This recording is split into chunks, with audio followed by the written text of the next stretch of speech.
Hello everyone, स्वागत है आप सभी का आपके अपने YouTube channel the math group पर। आज के इस वीडियो में हम चर्चा करने वाले हैं कक्षा 10वीं गणित 10 मार्च के दिन जो पेपर होगा उसमें किस किस टाइप के क्वेश्चन पूछे जाएंगे और किस किस प्रकार से प्रश्नों को हमें सरल करना है। हमें इतना ध्यान रखना है कि यहाँ पीछे जो पैटर्न दिया गया है लगभग पूरी एनसीईआरटी बुक में चैप्टर नंबर 14 से लेकर चैप्टर नंबर 4 तक का सारी चीजें या सारे इंपॉर्टेंट क्वेश्चन यहाँ लिखे हुए हैं। कुछ क्वेश्चन का पैटर्न सेम रहेगा और कुछ जो क्वेश्चन है वो लगभग सेम कॉपी पेस्ट अपनी एग्जाम में होंगे। हमें इतना यहाँ पर ध्यान रखना है कि स्टार्टिंग में यहाँ 14 नंबर के चैप्टर से लेकर 3 नंबर या 4 नंबर का जो चैप्टर है वहां तक के क्वेश्चनों को एक बार पहले समझें। उसके बाद लास्ट वीडियो जब हम एंड करेंगे उसमें हम यहाँ पर डिस्कस करेंगे कि अगर इसमें से भी हमें अगर कुछ क्वेश्चन को छानना हो कि इस प्रकार के प्रश्न ही हमारे पेपर में आएंगे तो उसके पेपर के बारे में भी हम डिस्कस कर लेंगे। तो चलिए करते हैं शुरुआत। यहाँ हम शुरुआत करेंगे चैप्टर नंबर 14 से। इसमें किस किस प्रकार के क्वेश्चन जो कि हमें हल कर लेना चाहिए और ये जितना सारा डेटा लिखा हुआ है ये हमारे 45 नंबर को रिकवर करने का काम करेगा। यहाँ पर प्रश्न क्रमांक 5 जो कि 14.1 का है, पीई बराबर 0.05 और पीई बार इस वाले क्वेश्चन में हमको निकालना है। इस वाले क्वेश्चन का पैटर्न, उसके बाद इसी का 7वां 3 विद्यार्थियों में से 2 विद्यार्थियों का जन्मदिन एक ही दिवस होने ना होने की प्रायिकता हमें ज्ञात करनी है। उसी के बाद इसका 8वां जो कि हमें दिया है कि थैले में 3 लाल और 5 काली गेंद है और इनकी कहीं ना कहीं या तो लाल गेंद की हुई काली गेंद की हुई इन गेंदों की प्रायिकता हमें ज्ञात करनी है। वहीं प्रश्न क्रमांक 9 में तो सेम कॉपी पेस्ट है, दोनों के दोनों, इसमें भी लाल कंचे है तो हरे कंचे है, हरे कंचे नहीं है, इस प्रकार के प्रश्न यहाँ पर हमें देखने को मिलेंगे। उसके बाद प्रश्न क्रमांक 14, इस प्रश्न क्रमांक 14 को सीखने के लिए या समझने के लिए हमें ताश के पत्तों की गड्डी की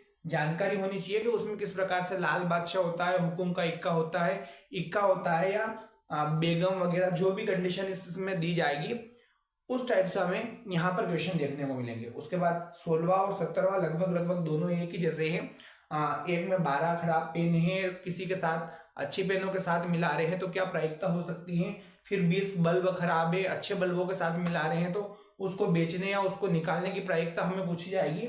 और उसके बाद उदाहरण दिए हमें संगीता वाला और रेशमा वाला जिनका जन्मदिन जो एक मैच खेलते हैं और उस मैच में जीतने की प्रायिकता 0.62, इस प्रकार से क्वेश्चन हमें एनसीईआरटी बुक में देखने को मिलेगा। वहीं बात करते हैं फिर हम उदाहरण 8 की, तो बक्से के कंचों की बात, और उदाहरण 4 52 पत्तों वाला। तो लगभग ये सारे क्वेश्चन जो है अगर हमने अच्छे से कर लिए तो 2-2 नंबर के 2 क्वेश्चन यहाँ से बनेंगे, यानी 4 नंबर हमारे इतने क्वेश्चनों में से हो जाएंगे। 13 की बात करें तो 13 में कुछ हमें सोचने की जरूरत है, क्योंकि 13 जो है वो माध्य माध्यिका और बहुलक से संबंधित है।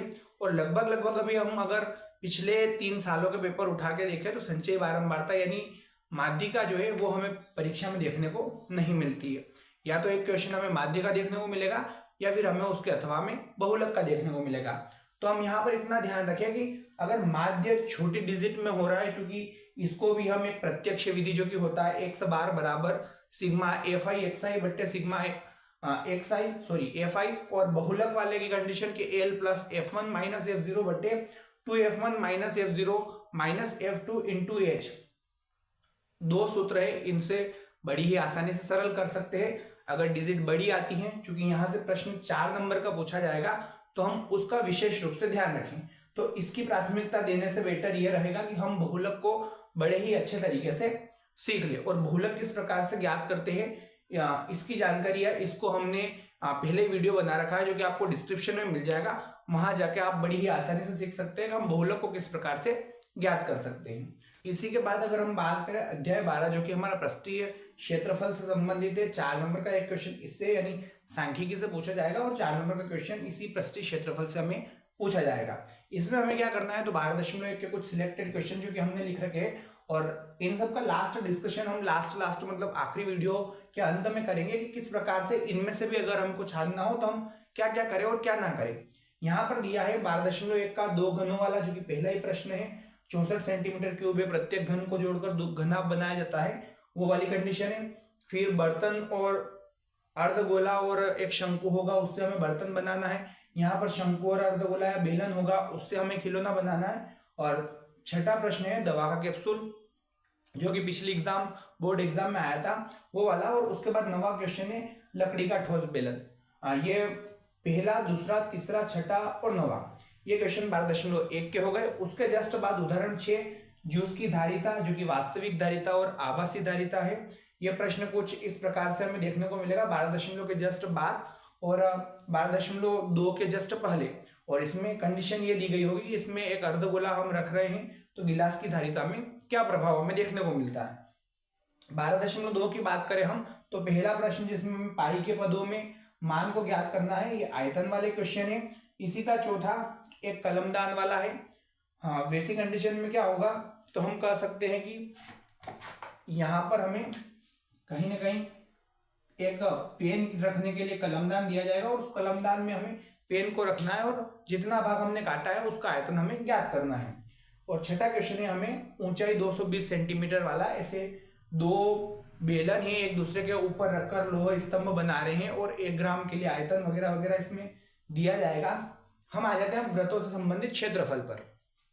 यहाँ क्या पैटर्न दिया गया है तो चूंकि ये पूरा का पूरा चैप्टर जो है एक ही प्रश्नावली इसमें है और थीटा 360 गुणित पाई आर स्क्वायर जो कि त्रिज्यखंड का क्षेत्रफल होता है, उसी पैटर्न से यहाँ पर क्वेश्चन पूछा जाता है। अब हमें क्या करना है तो हम इतना ध्यान रखें, प्रश्न क्रमांक 1, 2, 3 इसकी कंडीशन क्या रहेगी, इसमें थीटा 90 डिग्री होगा क्योंकि ये चतुर्थांश से संबंधित है और उसमें इसी के जस्ट बाद वाले में 14 मिनट घड़ी की सुई दी जाएगी। 5 मिनट में रचित क्षेत्रफल या कोण निकालकर हम इसका क्षेत्रफल निकाल सकते हैं। फिर पांचवा, इस पांचवे में 21 सेंटीमीटर त्रिज्या वाले, यहाँ 3 कंडीशन दी जाएगी। हमें केवल और केवल इसकी पहली और दूसरी कंडीशन ध्यान रखना है, यानी चाप की लंबाई और त्रिज्यखंड का क्षेत्रफल। फिर 8वां हमें देखने को मिलेगा 15 सेंटीमीटर वर्गाकार घास के मैदान में घोड़े को हम 5 मीटर लंबी रस्सी से बांध रहे हैं और उसके बाद जस्ट हम उसको 10 मीटर लंबी रस्सी से बांध रहे हैं तो अतिरिक्त घोड़ा कितना चलेगा।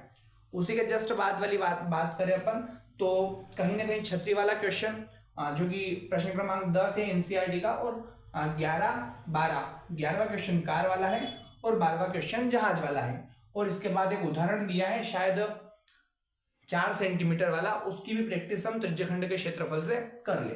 अध्याय 10 में हमें क्या क्या करना है तो प्रश्नावली 10.1 तो लगभग रिक्त स्थान से और एक क्वेश्चन दिया है जो कि पाइथागोरस प्रमेय से हो सकता है। उसी के बाद 10.2 की बात करें तो 10.2 में यहाँ पर प्रमेय 10.2 जो कि प्रश्नावली 10.2 से पहले हमें देखने को मिलेगी जो कि कुछ इस प्रकार एक सिद्ध कीजिए कि बाह्य बिंदु से वृत्त पर खींची गई स्पर्श रेखाओं की लंबाइयां समान होती हैं। 10.2 की बात करें तो इसमें पहला, दूसरा, तीसरा, चौथा, छठा और 7वां, इसमें लास्ट के 2 क्वेश्चन वो 5 सेंटीमीटर 4 सेंटीमीटर त्रिज्या वाला और एक 2 सकेंद्रीय वृत्त जिसमें 3 सेंटीमीटर और 5 सेंटीमीटर त्रिज्या है। उसके बाद चौथा कुछ इस प्रकार से हमें देखने को मिलेगा कि सिद्ध कीजिए कि किसी वृत्त के व्यास के सिरों पर खींची गई स्पर्श रेखाओं की लंबाइयां समान होती है। यह हमें मिलेगा 80 डिग्री के एंगल के साथ पीए और पीबी स्पर्श रेखा है। दूसरा हमें मिलेगा शायद कुछ 110 डिग्री का कोण हमें दिया गया होगा पीटी क्यू करके और पहला हमें पाइथागोरस प्रमेय से ज्ञात करना है। इस प्रकार से हम इसको बड़ी आसानी से सीखेंगे। उसके बाद अध्याय 9 में आ जाते हैं। यहाँ से 3 नंबर का, यहाँ से 3 नंबर का, यहाँ से 3 नंबर का और यहाँ से 3 नंबर का, 3 पैटर्न तो 3 नंबर के ये हो गए। उसके बाद 4 नंबर का ये 4 नंबर का है और प्रतिस्थापन 4 नंबर का। इसके अतिरिक्त तो कुछ क्वेश्चन हैं जो 2 नंबर के, उनकी अंकों की हेराफेरी हो सकती है। हो सकता है किसी चैप्टर में से 2 नंबर का एक क्वेश्चन पूछ ले, किसी चैप्टर में से 2 नंबर के 2 क्वेश्चन पूछ लें। यहाँ पर हम त्रिकोणमिति की बात करते हैं तो अध्याय 9, इसमें विशेष रूप से यूं ध्यान रखें कि एक कोण वाले जितने सारे क्वेश्चन है जो कि हमने पिछले वीडियो में करवा रखे हैं वो आपको डिस्क्रिप्शन में मिल जाएगा वीडियो, या फिर वीडियो की लिंक डिस्क्रिप्शन में मिल जाएगी। वहां हम बात करते हैं तो वैसी कंडीशन में एक कोण वाले सारे क्वेश्चन को अगर हम एक तरफ रख देते हैं, उनके साथ आधी वाले को रखते हैं तो लगभग एक क्वेश्चन तो हमें वैसा देखने को मिलेगा और एक क्वेश्चन हमें 2 कोण वाला देखने को मिलेगा। फिर भी अगर व्यवस्थित रूप से इन टॉपिक्स को तैयार कर लेते हैं तो इससे आउट 100% कुछ नहीं जाएगा। जैसे पहला प्रश्न है सर्कस वाला, दूसरा आंधी वाला, फिर इसी का चौथा है भूमि पर एक बिंदु वाला, फिर 5वां पतंग वाला, छठा हमें मिलेगा 1.5 सेंटीमीटर लंबा एक प्रेक्षक चिमनी से कुछ दूरी पर खड़ा है वैसा वाला, फिर संचार मीनार और पेडिस्टल दोनों एक जैसे ही क्वेश्चन है। एक 12वां क्वेश्चन है, उदाहरण 1 है और उदाहरण 3 है। उदाहरण एक कोण वाला है और उदाहरण 3 जो है वो 1.5 सेंटीमीटर लंबा प्रेक्षक या कुछ ऐसा करके है जो चिमनी से संबंधित क्वेश्चन है, वैसा हमें देखने को मिल जाएगा।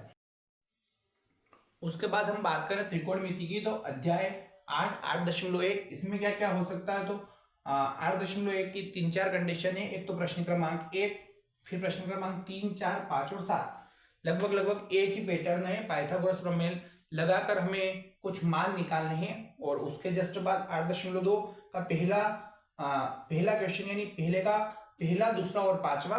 और उसके बाद प्रश्न क्रमांक 3 जो कि है 10a+b = √3 ऐसा करके कुछ है। हमें विलोपन विधि से इसको हल करना है। और ऐसा कैसा सेम इसी प्रश्नावली से पहले है उदाहरण 8, इनको कर लेते हैं। और इस तीसरे प्रश्न से ऊपर कुछ ऑब्जेक्टिवाइज 4 या 5 क्वेश्चन हमें देखने को मिलेंगे, उनको भी हम अच्छे से हल कर लें। यहाँ पर उदाहरण 8 जो कि इसकी बात हो ही गई है। और 8.3 में से कुछ छठा प्रश्न है जो कि 1 + sin a और 1 - sin a हम हर का परिमेयकरण करके इस वाले भाग से इस वाले भाग को ज्ञात कर सकते हैं।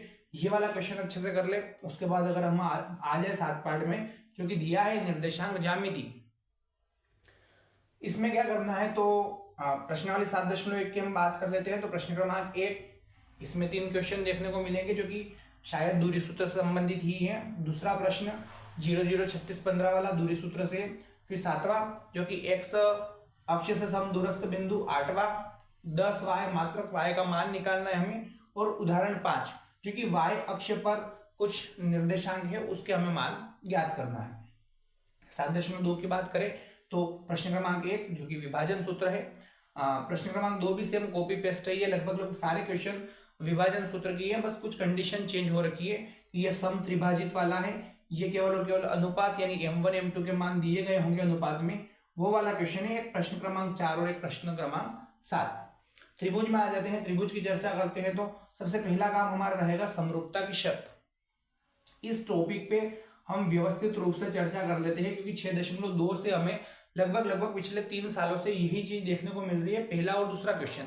तो हो सकता है एग्जामिनर के पूछने का तरीका कुछ चेंजेस हो, तो हमें यहाँ पर ध्यान रखना, इसको समझने के लिए हमें एस समरूपता नियम, एस समरूपता नियम, ए समरूपता नियम, इनका अगर अच्छे से नॉलेज होगा तो हम बड़ी ही आसानी से इस पैटर्न के त्रिभुजों को देखकर बोल सकते हैं कि त्रिभुज समरूप है या नहीं। और एक लिखा भी है कि त्रिभुज संगत भुजाएं समान अनुपात में हो, संगत कोण बराबर हो, ये समरूपता हमें मिल जाएगी 6.1 के पहले या 6.1 के बाद। ऐसी कंडीशन में हम एनसीईआरटी बुक में ढूंढ लें। उसके बाद 6.2 की बात करें तो प्रश्न क्रमांक 1, 2 जो कि बात हो चुकी है, इसमें बराबर या समांतर बताना है। और इस वाले क्वेश्चन में 2 क्वेश्चन है जो लगभग हर एग्जाम में कॉपी पेस्ट होते हैं। चौथा, 7वां और 8वां, ये दोनों 7 और 8 जो है थेल्स प्रमेय की कॉपी हैं। तो इन दोनों को भी अच्छे से सीख ले। हो सकता है इसमें से कुछ ना पूछते हुए डायरेक्ट यूं पूछ लिया कि थेल्स प्रमेय का कथन लिखिए, वो सिद्ध कीजिए। तो इन दोनों में से किसी एक कथन को लिखकर आप बड़ी आसानी से सिद्ध कर सकते हैं। और इसी के जस्ट बाद हमें उदाहरण 5 जो है जिसमें कोण P का मान ज्ञात करना है, उस वाले को व्यवस्थित रूप से हल कर लेना है। अध्याय 5 की बात करें तो 5.1 प्रश्न क्रमांक 2 जिसमें a = 10, d = 10 इस प्रकार का कुछ पैटर्न दिया है और अगले 4 पद ज्ञात करने हैं। प्रश्न क्रमांक 3 हमें सारवंतर और प्रथम पद ज्ञात करना है किसी एपी का। फिर 5.2 जिसमें दूसरा, चौथा, पांचवा, 13, 14 और उदाहरण 3। ये 5.2 अगर हम 5.1 और 5.3 को भूल जाए तो 5.2 सबसे ज्यादा इंपॉर्टेंट है। और यहाँ से वह पद यानी an = a + n-1 d जो पैटर्न है वहां से क्वेश्चन 100% बैठने की संभावना है। उसके बाद 5.3 की बात कर लेते हैं। तो प्रश्न क्रमांक 1 जो कि योग सूत्र Sn = n/2 2a + n-1 × d वाले कंडीशन या सूत्र से होगी। इसमें पहले के लगभग सारे हम बड़ी ही आसानी से सरल कर लेते हैं। तीसरे की बात करें प्रश्न क्रमांक तीसरे की तो पहला, दूसरा और तीसरा। फिर प्रश्न क्रमांक 7वां, 10वां, 13वां, 14वां और 12वां, 13वां और 14वां, इन टाइप्स के क्वेश्चन हम देख लेते हैं। अब आगे हम 4 पार्ट में, तो 4 पार्ट में हम अतिरिक्त ना उलझते हुए, चूंकि बहुत इजी चैप्टर है और स्टार्टिंग के 6 क्वेश्चन 4.1 के और उसके जस्ट बाद हमें पढ़ना है 528 मीटर स्क्वायर संबंधित भूखंड का क्षेत्रफल है वो चेक करना है। और एक क्रमागत धनात्मक पूर्णांक जिसमें डिजिट मिल जाएगी आपको 306 मीटर, वो चेक कर लेना। 4.2 अगर आपको 2.2 जो है जिसमें गुणनखंड है वो अगर अच्छे से आता हो तो आपको यहाँ बिल्कुल भी सोचने की जरूरत नहीं है। आप बोल सकते हो कि प्रश्न क्रमांक 1 का पहला जो क्वेश्चन है वो तो गुणनखंड से भी है, और उसमें भी अगर कम करना चाहें तो पहला, दूसरा और पांचवा बड़ी अच्छे से तैयार कर ले, जिसमें हमें गुणनखंड के माध्यम से मूल पूछे जाएंगे।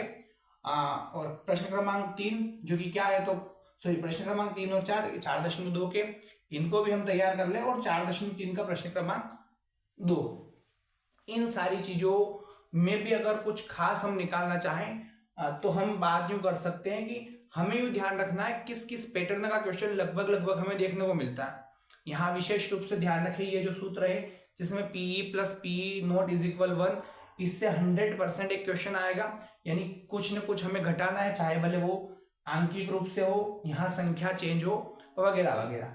जस्ट उसके बात की बात करें तो 3 विद्यार्थी वाला सेम वैसा का वैसा क्वेश्चन है। एक क्वेश्चन का पैटर्न तो ये हो गया। दूसरी बात करें तो कहीं ना कहीं एक कंचों वाला क्वेश्चन हमें देखने को मिल जाएगा, भले वो लाल गेंद हो, कंचे हो, या कहीं ना कहीं पेन की प्रायिकता हो, वगैरह वगैरह। तो हम कह सकते हैं कि एक क्वेश्चन तो घटाने वाला आएगा, और एक क्वेश्चन किसी थैली में से या किसी थैले में से या कुछ पेनों में से, अच्छी पेन है, खराब पेन, अच्छे बल्ब, खराब पेन, ऐसे पेन हमको निकालने को बोलेगा। बहुलक यहाँ से अच्छे से कर ले 13 पार्ट में से, तो यहाँ से हमारा 100% श्योरिटी के साथ क्वेश्चन जो भी है वो हो जाएंगे। इसकी बात कर लेते हैं। तो इसमें प्रश्न क्रमांक पहला जो कि विशेष रूप से तैयार करें, दूसरा, तीसरा और छठा, इतने हम कर लेते हैं। उसके बाद भले 9 को छोड़ भी देंगे तो चल जाएगा। पहला, दूसरा, तीसरा, छठा, फिर यहाँ पर पहला, चौथा, बस ये 6 क्वेश्चन है। इनमें से एक क्वेश्चन 100% आपके एग्जाम में बैठ जाएगा। यहाँ की बात कर लेते तो यहाँ तो कुछ नहीं है, सभी एक ही पैटर्न के क्वेश्चन है, कोई ज्यादा बड़ी बात नहीं। थीटा 360 πr² है, उसको अगर अच्छे से सीख लेंगे तो लगभग सारे में जो है आंकिक रूप से मान ही निकालने। 10 पार्ट की बात करें तो इसमें भी नहीं के बराबर क्वेश्चन दिए गए, ये हम आसानी से हल कर लेते हैं। और 9 में बोला है कि एक कोण वाले जितने सारे क्वेश्चन है उनको एक तरफ रख देते हैं आंधी वाले क्वेश्चन के साथ, और बाकी सारे को एक तरफ रख देते हैं, तो एक काम वहां से हमारा ये बन जाएगा। इसको हम बड़ी ही आसानी से और अच्छे से अगर सीखना चाहे तो डिस्क्रिप्शन में आपको वीडियो लिंक मिल जाएगी, वहां से आप 9 पार्ट के जितने भी एक कोण वाले क्वेश्चन है उनको सीख सकते हैं। जस्ट इसके बाद 8 की बात करें तो 8 में कुछ और आए नहीं आए क्वेश्चन नंबर, ये जो 8.1 के हैं इनको, और 3 क्वेश्चन ये 8.2 के पहले प्रश्न के स्टार्टिंग का पहला, दूसरा और पांचवा, इनको अगर हमने कवर कर लिया तो यहाँ से हमारा 8 पार्ट का काम भी खत्म हो जाएगा। 7 पार्ट की बात कर लेते हैं तो एक दूरी सूत्र जो कि कॉमन x2 - x1 का whole square plus y2 - y1 का होल स्क्वायर, उससे 100% बैठना है। उसके बाद ये विभाजन सूत्र प्रश्न क्रमांक 1 जिसमें अनुपात दिया जाएगा और कुछ विभाजन के रूप में पूछा जाएगा, उसको हम सरल कर लेते हैं। 6 पार्ट की बात करें तो 6 पार्ट का 6.2 का प्रश्न क्रमांक पहला और दूसरा और 7वां 8वां, इनको अच्छे से सीख लेंगे, यहाँ से हमारा 6 पार्ट का काम हो जाएगा। फिर 5 पार्ट की बात करें तो और कुछ सीखे या ना सीखे, हम 5.2 का जो वापदों का जो सूत्र है an = a + n - 1d, उस पैटर्न को सीख लेते हैं। 5 पार्ट भी हमारा क्लोज हो जाएगा। 4.1 की बात करें तो 4.1 के प्रश्न क्रमांक पहले के 6 प्रश्न, एक तो वो, और उसके बाद 4.3 का प्रश्न क्रमांक 2, इनको सीख लेते हैं। उसके बाद जस्ट हम बात कर लेते हैं, यहाँ लिखा नहीं है पर हम चर्चा कर लेते हैं 3, 2 और 1 की। तो एक पार्ट में 140 वाला जो पैटर्न है अभाज्य गुणनखंड का वो, उसके बाद हम बात करें 306, 657 वाला वो, और कभी हो सकता है HCF LCM कॉमन सेंस की बात है कभी पूछेगा तो वो वाला पैटर्न हम बड़ी ही आसानी सरल कर सकते हैं। उसी के साथ अगर उसके हर के परिमेयकरण की बात करें तो इस वाले जैसे करनी 5 है, इस वाले पैटर्न को छोड़कर जो कि हमें प्लस माइनस में दिए, जैसे हमें कभी ऐसा मिल जाए 6 + करनी 2, 7 करनी 5, इस पैटर्न के जो क्वेश्चन कभी देखने को मिल जाते हैं जिसमें 1 या 2 डिजिट इधर उधर करके ने हमें कारण बताना होता है कि परिमेय है या नहीं है, वहां से एक क्वेश्चन 100% बैठेगा। हम सबको ना करें, इस खासकर इस पैटर्न के नीचे 2 गुणात्मक, धनात्मक ऐसी संख्याएं हो, इनको अच्छे से हल कर ले, वहां से आपका काम हो जाएगा। 2.2, 2.1 में तो शून्य की गिनना है जो कि बहुत सरल है, और 2.2 में 2 ही प्रश्न है जो कि हमने पहले के वीडियो में कर रखे हैं। 3 पार्ट की बात कर लेते हैं तो संगत असंगत, जो कि 17 मिनट के वीडियो में पढ़ा रखा है कि कौन प्रतिच्छेदी, संपाती, समांतर है, जो कि अगर आपको सीखना हो तो आप डिस्क्रिप्शन में जाइए, वहां पर आपको इसकी लिंक मिल जाएगी, वीडियो लिंक, वहां से आप देख सकते हो और बढ़िया आसानी से सीख सकते हैं। और प्रतिस्थापन विलोपन की बात करते हैं तो प्राथमिकता विलोपन को ज्यादा दें। थ्योरेटिकल जो क्वेश्चन है जिसमें थ्योरी ज्यादा भरी हुई है उन क्वेश्चनों को प्रैक्टिस के माध्यम से समझने का प्रयास करें। वहां प्रायिकता से लेकर लगभग चैप्टर नंबर 4 तक जितने सारे क्वेश्चन दिए हैं कोशिश करेंगे इन आगामी जो भी 20-25 दिन और अभी हमारे बचे हैं उनमें इन क्वेश्चनों की एक बार प्रैक्टिस करने के बाद जो लास्ट में हमने डिस्कस किया है जैसे चैप्टर नंबर 9, 12 इसमें, और इसके अलावा भी जैसे 7 में हमने डिस्कस किया है, 5 में हमने डिस्कस किया है, इन क्वेश्चनों को बड़ी ही आसानी से हम सरल कर लेते हैं। डेफिनेटली आपके ऑब्जेक्टिव के मार्क्स जो कि 30 नंबर के हैं उनको छोड़कर 45 में से 45 नंबर आपके यहाँ से कवर हो जाएंगे। वीडियो अगर अच्छी लगे वीडियो को लाइक कीजिएगा, शेयर कीजिएगा और चैनल को सब्सक्राइब कीजिएगा।